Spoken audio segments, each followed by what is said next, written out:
Hello, Bootstrappers. Hello, Bootstrappers. Hello, Bootstrappers. All right, so today I am super excited to introduce my friend, my recent neighbor, and my realtor, Julie Nelson. She's here in Austin, Texas. She's been in the real estate industry for over 20 years, and I kid you not, has written a book about it. That's true. So thanks for being here. Book. There is a book. You're welcome. Thanks for having me. Absolutely. So usually what I've learned is when people write a book, it's because there was a lot of information missing when they got started. Yeah. So what was it like when you got started in real estate? Yeah, so it was 20 years ago, almost 21 years ago. And it's still somewhat the same. And I think this applies to some other industries. So when I first got into real estate, so you go to real estate school and get your certifications and you get your license, and which you do in many industries, right? So you get your main qualifier and somebody gives you a piece of paper that says you're licensed or you're at least somewhat qualified. You have credentials in that field, right? So and you're kicked out of the nest and you're supposed to build a business on your own. Right. So I had a license, and you get in.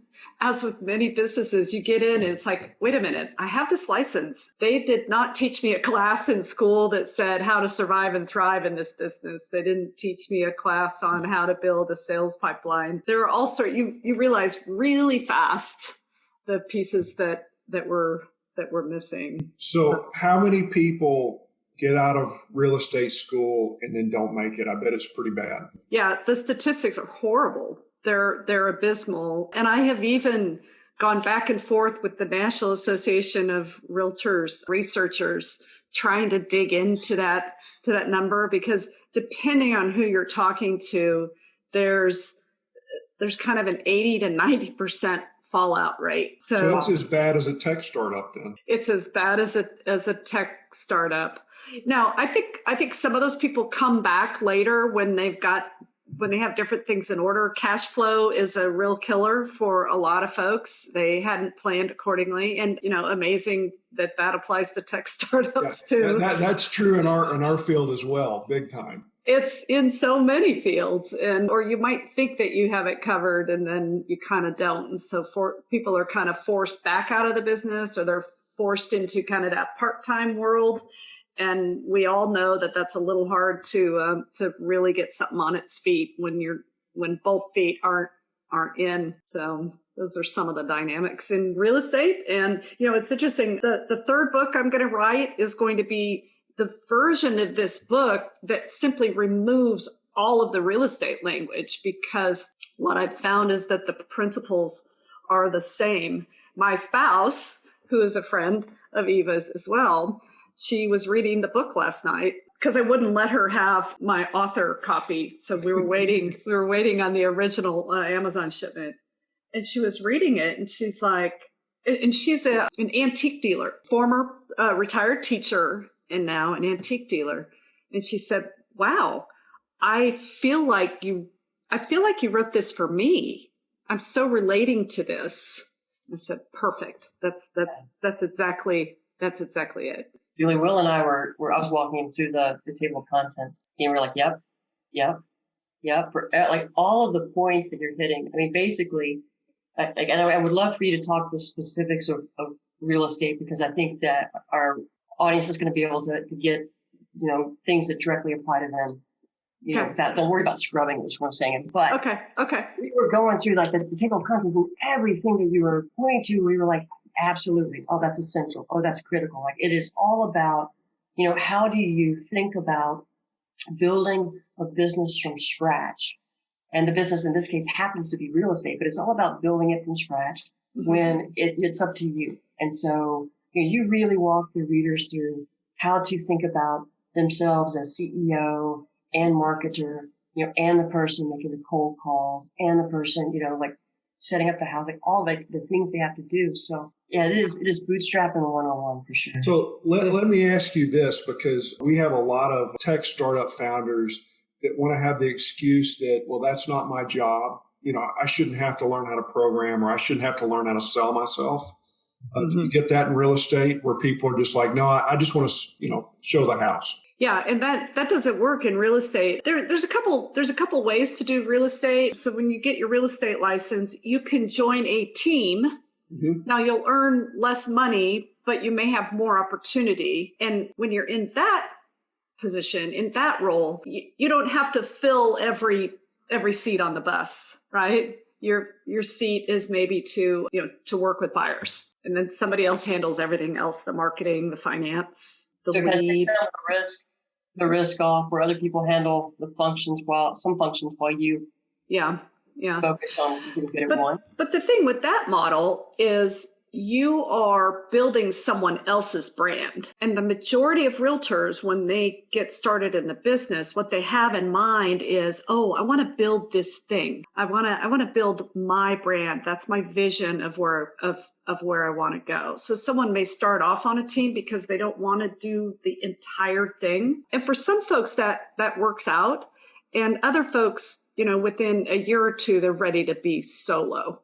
So sometimes someone needs to do that because of cash, because they just need to get there faster. The majority of people will do the full solo route. And there aren't a lot of those team positions out there. You think, I want to start as a team. Teams aren't necessarily hiring, and even particularly in this environment. So, we're in 2020 world, right? And a lot of businesses trim down, because the market shifted. Now the market's actually pretty hot in many, many, many cities across the country, but businesses still, because of COVID and some economic uncertainty, everybody slims down a little bit, and it's not like there are all these positions out there. And in fact, when a team is hiring, they don't necessarily want someone whose ink is just now drying on their license. They probably want someone who maybe has a year or two experience, but hasn't quite gotten into or figured out how to really do it solo. So they might be a good addition. They're like trying out for the minor leagues. Yeah. It's not really big given. So let's say that I'm a realtor. I just got my licensing, went to my school. There's probably a basket of skills I need to learn. What's the first one I need to learn? Well, a lot of what I teach and coach and write about is that there are many things that you need to learn. And what's really important is that you not get overwhelmed with the entire landscape. Because if you sat down and wrote up the list of really everything I either need to learn or I need to put in place or master, you might never get started. You'll fall into the getting ready to get ready syndrome, or if you have any kind of perfectionist tendencies, you'll be stuck. And so what I teach is, as much as there is that you need to learn and build and develop in your business, just go get your first 3 to 10 clients as quickly as possible, and you'll learn everything else a lot faster that way. Because it'll take too much time. There's always this delay. You may find a client in real estate or in your tech business, but that doesn't mean that there's income coming in the door 60 days later. Well, a lot of founders want to just keep building instead of getting those clients. They want to avoid that making contact with the enemy. The sooner you make contact with your customers, the better off you are, the more you learn. It's interesting that it's the same in real estate. It is the same. Now, you need your mentors, you need a roadmap, you need your broker, you need the training. In real estate, we're dealing with people's lives and a lot of money and a legal contract. Right. So, but I always like to say, like with a new realtor, the good new realtors have a mentor and have a broker that is right there with them. So you're not necessarily just getting one realtor, you may be getting 2 or 3, you just don't quite know it. So sometimes it's the semi-experienced realtor who thinks they know everything that's totally flying solo that makes me a little nervous in my industry, Now, those 3 to 5 first customers, how do you shake them out of the bushes? Depends on who you are and in what niche you may be building in your business. The majority of realtors, their business is very kind of organic and referral and community based. That's why so many realtors are kind of that, social community oriented person, because it's like are you out there in the community? So it's a matter of, does everyone know what you're doing and why, or are you being a secret agent? Have you kept it a secret, or have you been promoting it for months while you keep naming your target. Sometimes it's just open houses. You have to put yourself in the path of where the customer is, where the potential client is. And sometimes open houses is the best way, is the easiest way to do that, because you can spend a half a day in a pretty vacant listing and get a half a dozen people to walk through the door. And those people don't know. So for a brand new agent, those people don't know that person is new. And if they're confident and they've learned that neighborhood and they know the market, because you can learn that stuff pretty fast and you can sound pretty intelligent with that pretty fast. That's a good way to start lining that up. So I know there's an agent that I've worked with for 5 years. I actually coach her, and I worked with her from the day she got her license. Well, she's such a hustler and knows so many people and is just out there, and her personality is really large, that she had been telling people for months what she was doing, what she was in the process of doing. So the day she got her license, there were 6 people that were waiting for her. Oh, wow. So she shows up at my office on day 1 and says, hey, yeah, I'm a brand new agent. Yeah, I understand I have to take those classes and you're kind of my go-to person, but I have 6 clients. Can you help me? Like, oh my gosh. So we had to really hustle and pull some resources in. I paired her up with a couple other agents for her first 2 transactions so that she knew what she was doing. She knew the nuts and bolts, but I thought, okay, this gal is so going to succeed in this business. Yeah. And today, and it's 5 years, she's one of the top realtors in the greater Austin area. So she hustles, and she's unapologetic in promoting herself and her services. There's nothing salesy about her.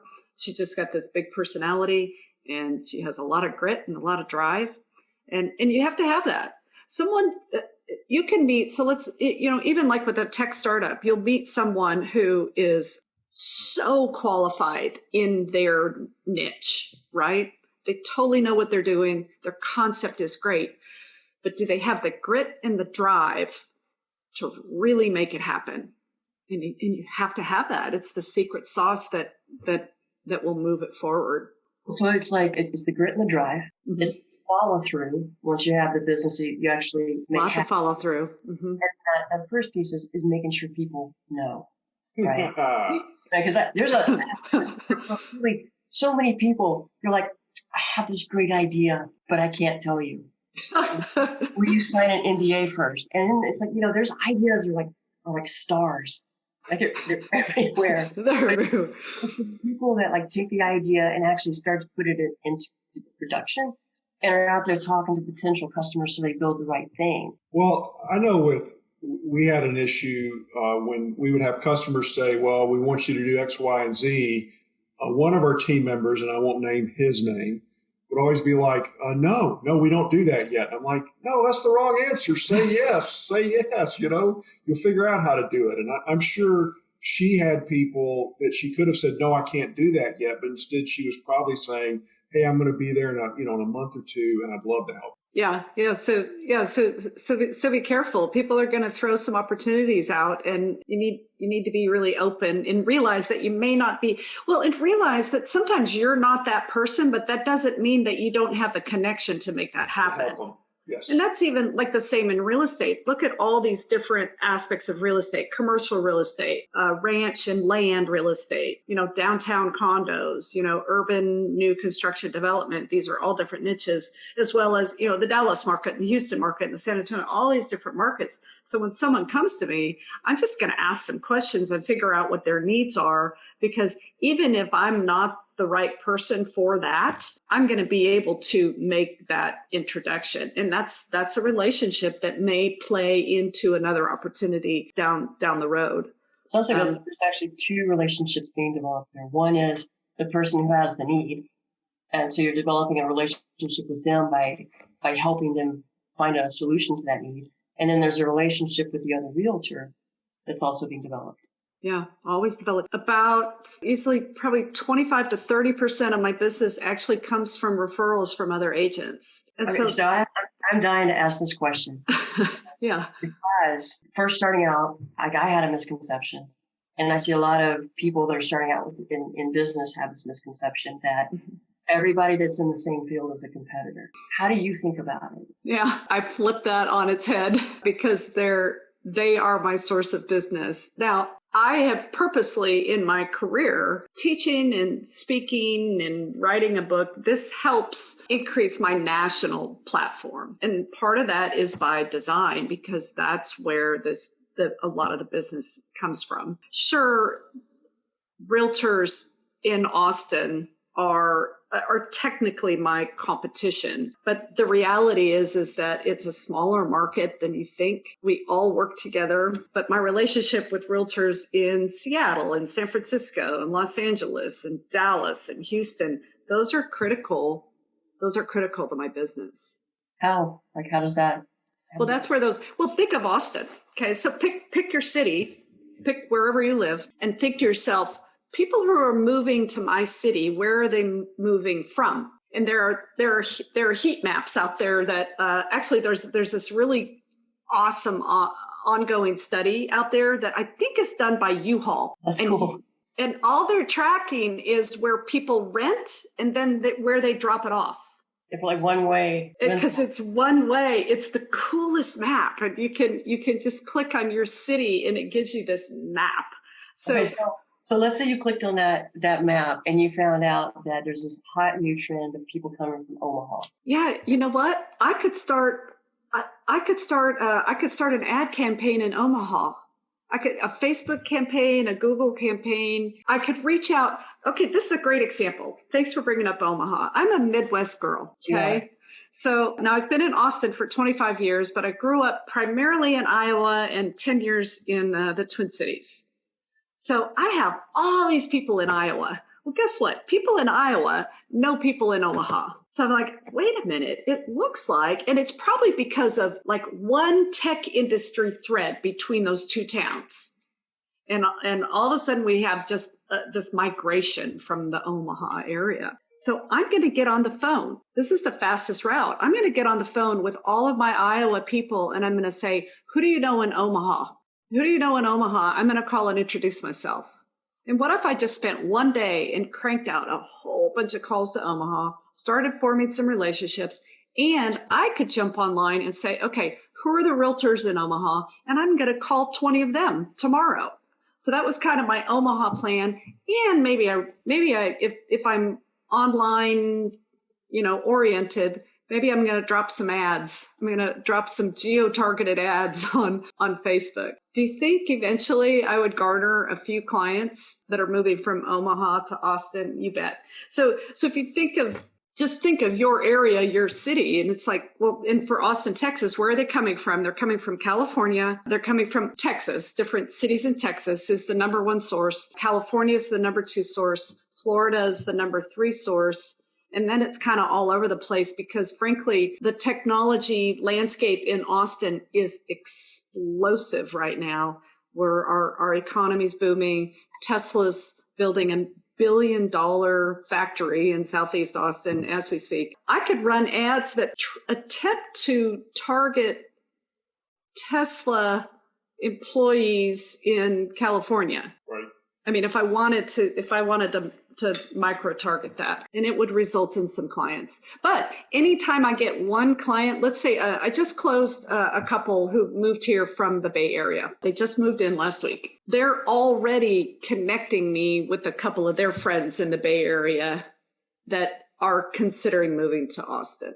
I think a lot of people underestimate how to get referrals from their existing clients. I know insurance agents are aware of it, real estate agents are aware of it, but a lot of tech founders don't even think about that because they feel like, oh, I couldn't ask them. But if you've done a good job, you should ask. Yeah. I have this theory that your next 10 clients are right here. They're in your phone somewhere or once removed.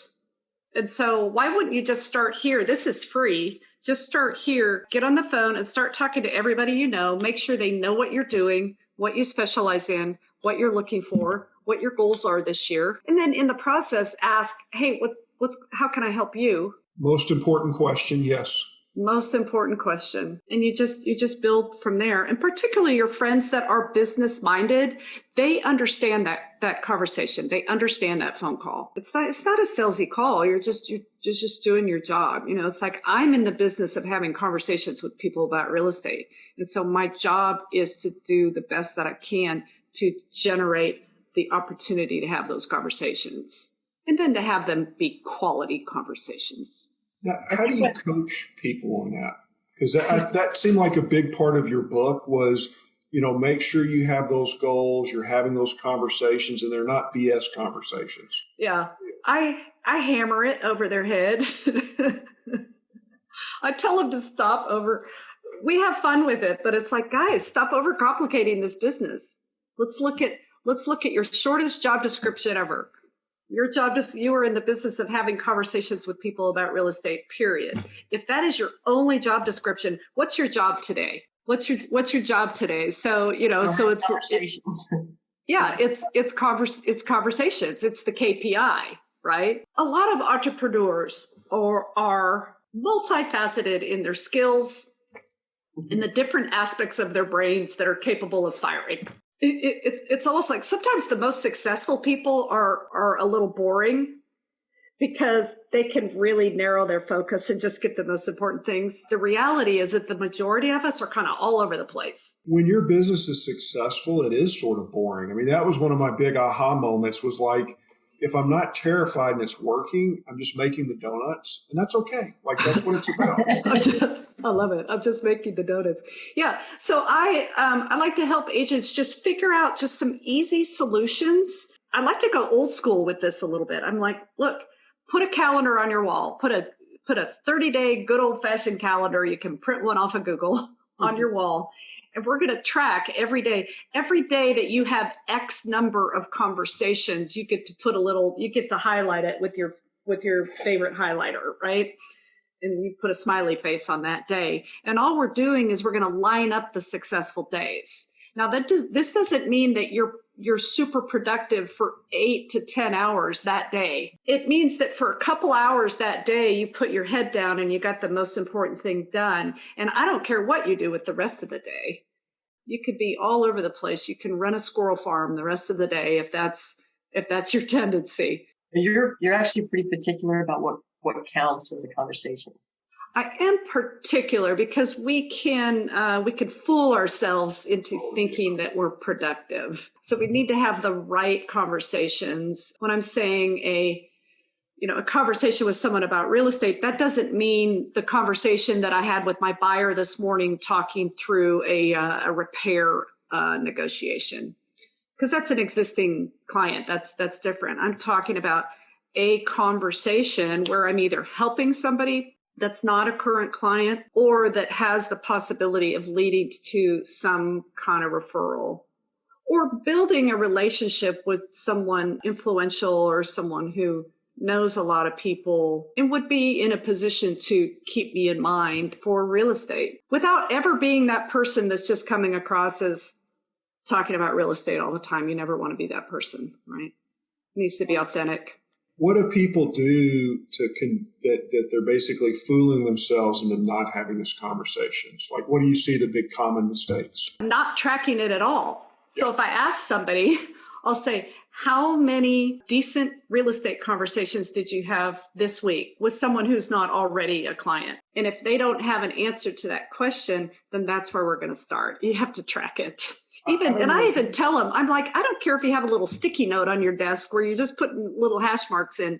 That's fine. But this is in reminding themselves. It's like, look, put your job description on your desk for 90 days until you believe it, because your job description is that you're in the business of having conversations with people about real estate. When you start a business, I always tell people, it's like, look, eventually you'll be CEO of your business, at least in theory. And then in the middle, you'll be kind of a combination of CFO and COO.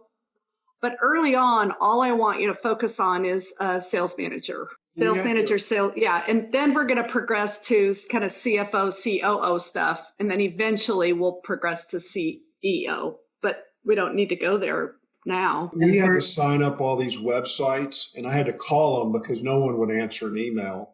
And I literally put a timer there, and I just tracked the hell out of it, because if I couldn't figure out that part of my business, nothing else mattered. It just didn't matter what else was going on. I had to get those websites signed up. Yep. But, 4 or 5 months, but if you do it enough, you get better at it. Yeah, and sometimes you just have to push through when it's something new. It's like sometimes the first few conversations or the first few clients, you're gonna stumble around a little bit. You're still kind of finding you're getting your feet.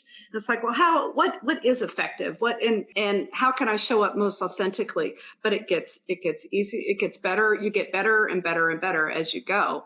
But there's only one way to get there. It's like, just get started. Start with your family. I mean, if you're in a business now, being a tech startup is different, but I mean, think of all of these businesses that really are very kind of relational. It's like, look, start with the people who already know and love you, and let them know what you're doing and what your intentions are and how serious you are with it.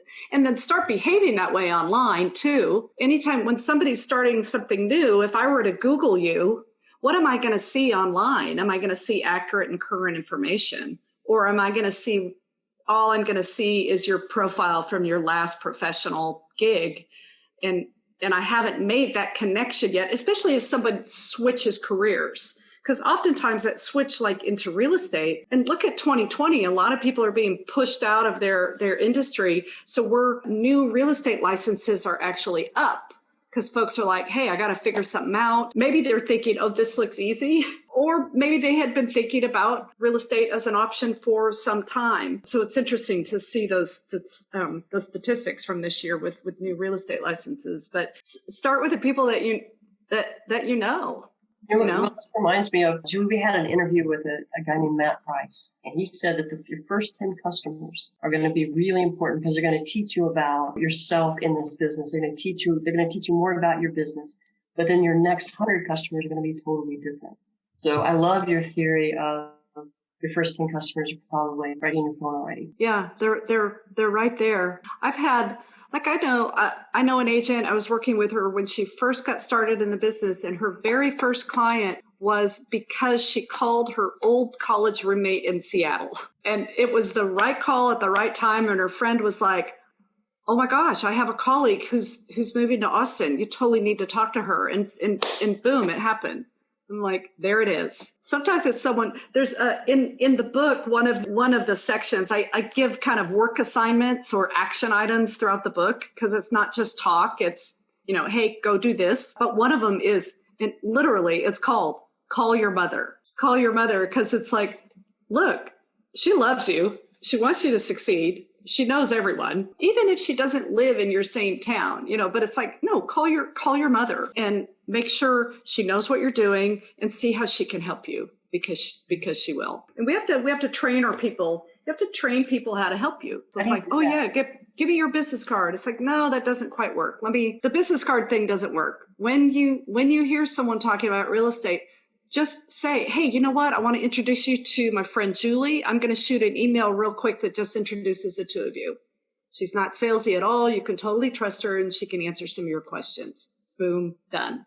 Keep it that simple, because then so I've just trained my family member or my friend or my previous client how to help me. And now, because that email came through, now I actually have a little control over the situation, because I have that person's email and a personal introduction. This person's not going to be afraid to talk to me, and I have a way to communicate with them. If a business card is handed out, will I ever hear from that person?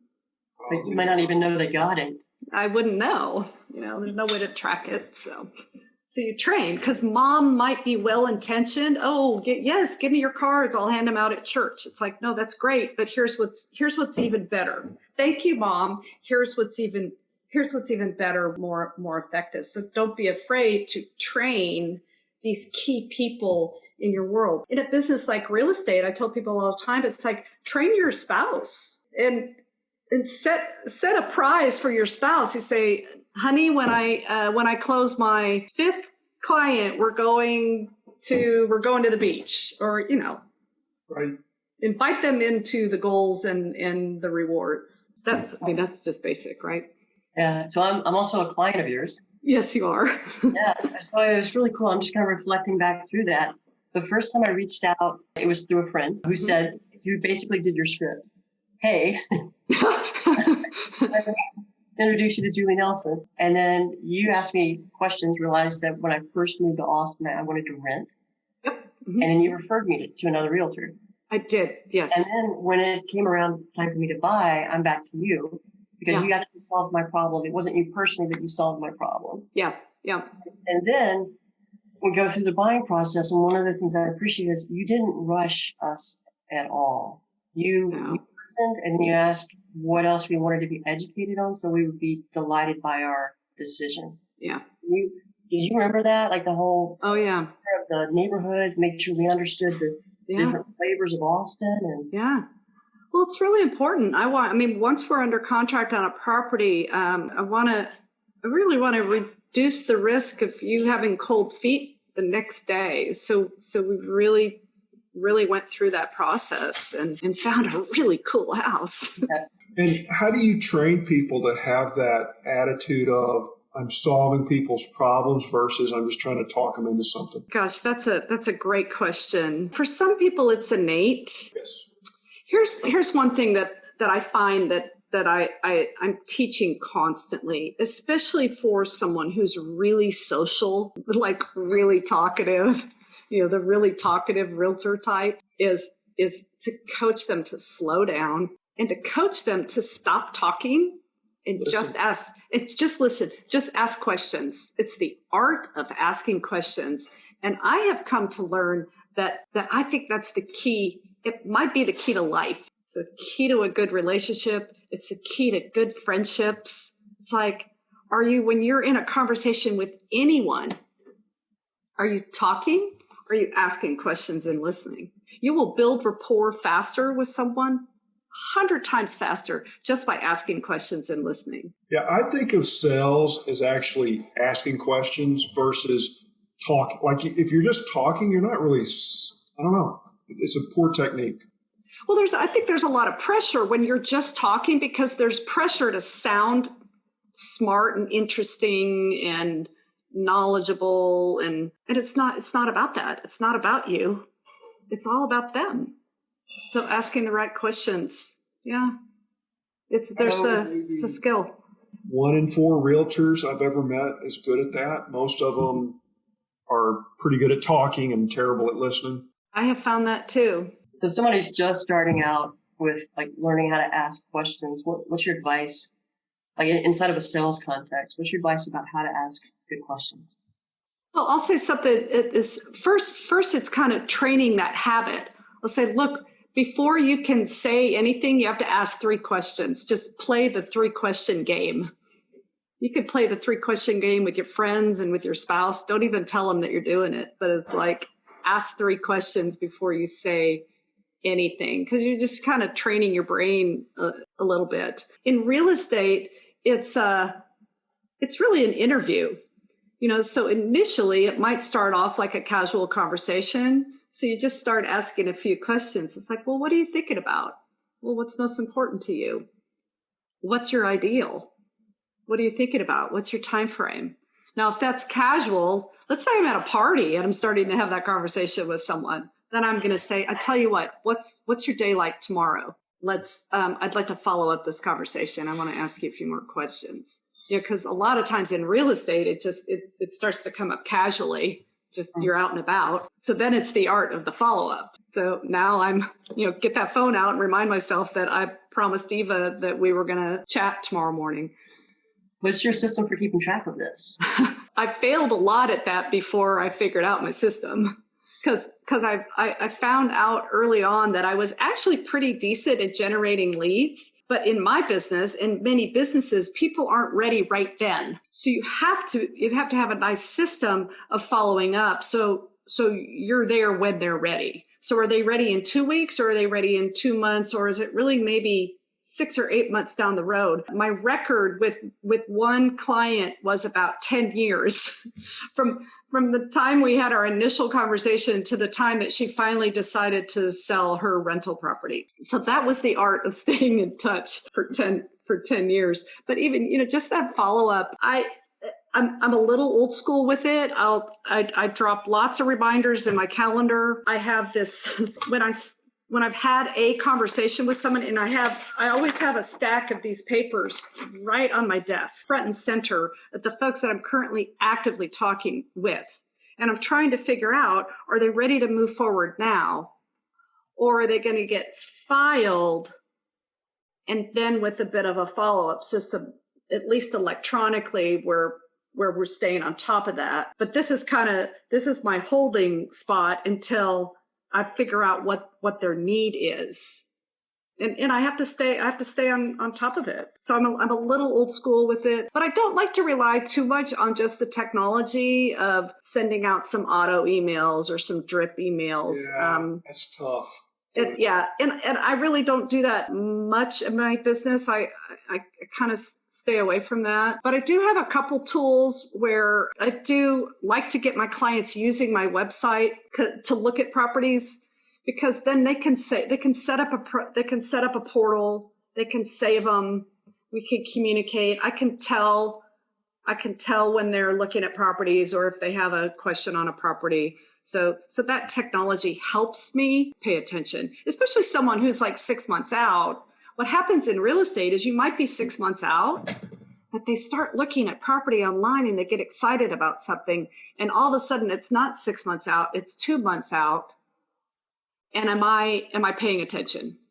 And I don't want to miss that opportunity, because it's a relationship that I've been working on for a while. Well, that was awesome. I mean, that's a lot of information. I mean, because a lot of people struggle with how to call and how to get these appointments and how to talk to people. And when do you follow up? Do you follow up? How do you follow up? It's interesting.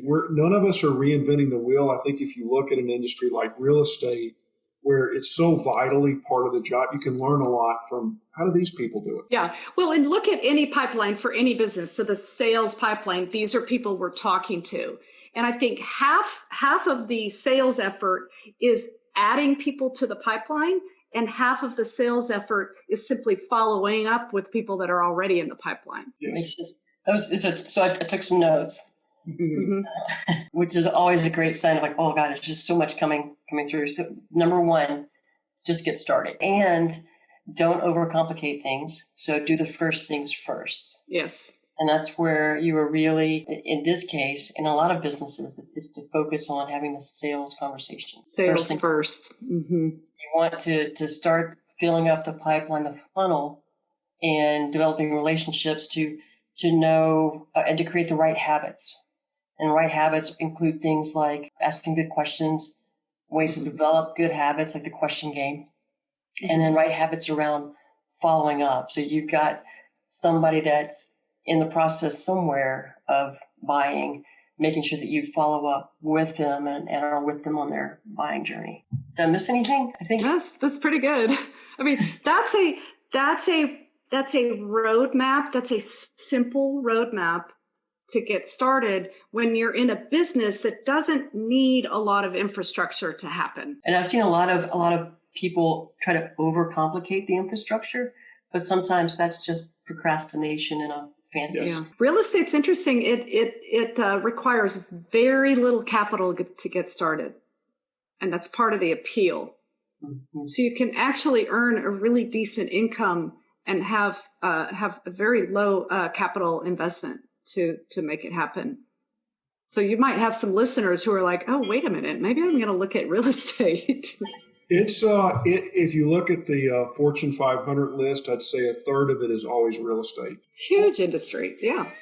Well, Bootstrappers, I hope this was helpful to you, learning how another industry approaches sales, and maybe you want to look at this industry as a new launch.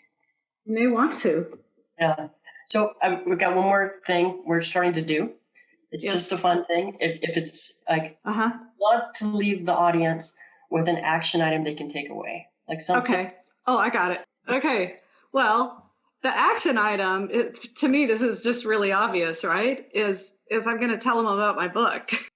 Absolutely. Yes. Absolutely. It's a great book. So the action item, so it's on Amazon. It's called Success Faster On Fire Hot. I can't believe this URL was available, but the URL onfirehot.com takes you directly to the Amazon page. So although this is written for real estate, and you guys said this at the top of our conversation, you're like, wow, we were reading through the table of contents, and this is stuff we talk about all the time for a bootstrapper getting started.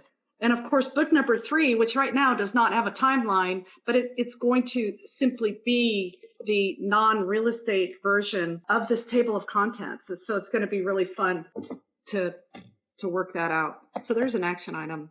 All right, check it out. We'll put a link. Guys. We'll put a link down on the resources below. Yes. Awesome. If you found this useful, enjoyable, please select the subscribe button and click the little bell. That way you'll be notified by new videos as they come out. See you guys next time. See you next time. Thank you, Julie.